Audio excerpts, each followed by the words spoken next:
नमस्कार दोस्तों, सत साहिब जी। आप सभी जानते ही हैं, परमात्मा ने एक बाणी बोली है, गरीब नमो नमो सतपुरुष कहूँ नमस्कार गुरु की नहीं, सुनर मुंडन साधवा संतों सर्वस्ती नहीं। जैसे कि परमेश्वर अव्यक्त तथा व्यक्त दोनों से जीव का पालन व कल्याण कार्य करते हैं।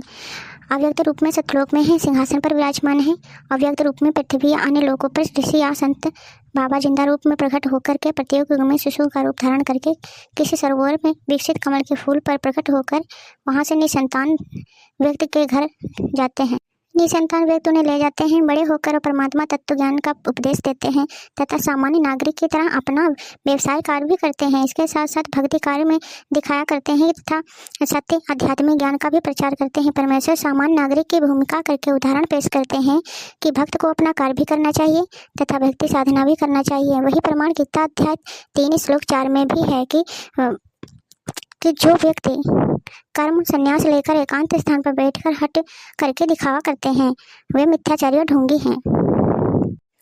ऊपर से आंखें बंद करके भक्ति करते दिखाई देते हैं, अंदर से अन्य चिंतन करते हैं। यदि अर्जुन एक स्थान पर बैठकर कर्म संन्यास लेकर साधना करेगा तो तेरा निर्वाह कैसे होगा? इसलिए कर्म भी कर और भक्ति भी कर। कर्म संन्यास से कर्म योग श्रेष्ठ है। वही प्रमाण परमेश्वर कबीर जी ने अपनी वाणी में दिया है कि नाम उठत नाम बैठत नाम सोवत जागरे, नाम खाते नाम पीते नाम से तिलागरे। यही प्रमाण वेदों में है, यजुर्वेद अध्याय 40 मंत्र 15 में। इसलिए परमात्मा स्वयं क्रियावंत करके उदाहरण पेश करते हैं, उस समय परमात्मा व्यक्त होते हैं। इसलिए परमेश्वर को 2 बार नमस्कार किया जाता है, जैसे कि नमो नमो कहा जाता है। फिर गुरु जी के नमस्कार करने का प्रधान बताया जाता है। फिर सूर्य देवताओं का और नर सर्व मानव शरीरधारी प्राणियों का सत्कार करने को कहा है, क्योंकि जिन प्राणियों को मानव शरीर प्राप्त है वे बहुत पुण्यकर्मी जीव हैं। मानव शरीर प्राप्त करके जो भक्ति करते हैं वे ऋषि मुनि भक्त कहलाते हैं।